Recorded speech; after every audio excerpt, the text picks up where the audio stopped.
Good Monday morning. The year was 1989. The storm's name was Hugo. And we should have known by the name alone.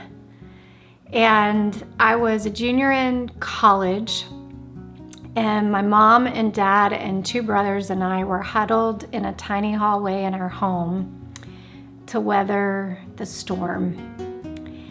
I remember the electricity went out about midnight, and it was probably the longest, it felt like it was almost 8 hours of nonstop, brutal winds. You felt like you could hear trees falling. They fell all around our house, and it was an exhausting night. I remember we found this little radio station out like Bamberg, South Carolina, and people were calling in and talking about all the destruction that was around them, and it felt like a night that would never end.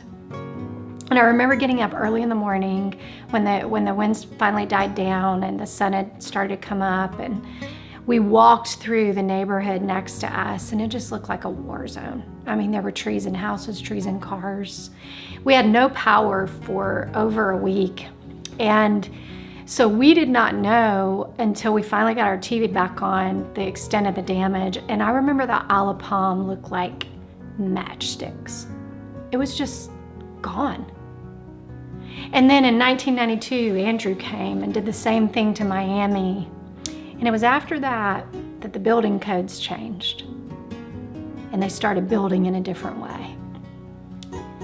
Well, there is a way in our lives that we can build what I would like to call stormproof. It says this: it's not that storms don't come, it's that the way we build determines our end result when the storm is gone. So, as we talked about last week, the Sermon on the Mount starts this way. In Matthew chapter 7, at the end, it says, "And so everyone who hears these words of mine and does them, I will liken him to a wise man who built his house on the rock." You know this little song from VBS in Sunday school? "And the rains fell, and the winds blew, and the floods came, but the house was still standing. But everyone who hears these words of mine and does not do them, I will liken him to a foolish man, because the rains came and the floods grew and the winds beat on the house, and it fell, and great was the disaster," one passage says. So you have this comparison of how we build, of the choices that we make. Are we going to build like the wise man who builds his house on the rock that is Jesus Christ, and the house is still standing? Or are we going to build like the man who built on the sand, and great is the disaster? Because remember, it's the same rains, the same floods, and the same winds. They're all coming to each house.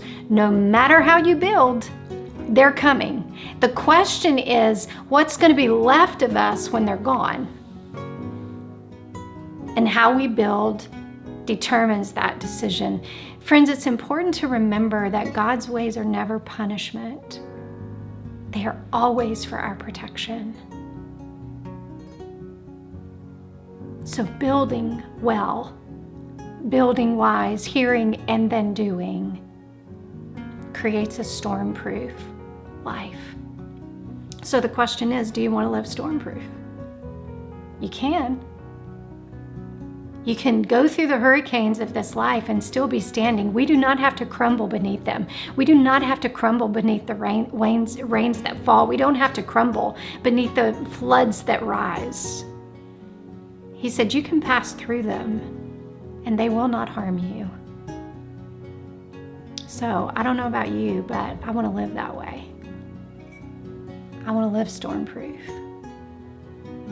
so that when the next hurricane of this life comes by, and it will, that this house will still be standing. If your heart was encouraged today, please know that we have many other resources available for you. You can discover all of those at reclaiminghearts.org.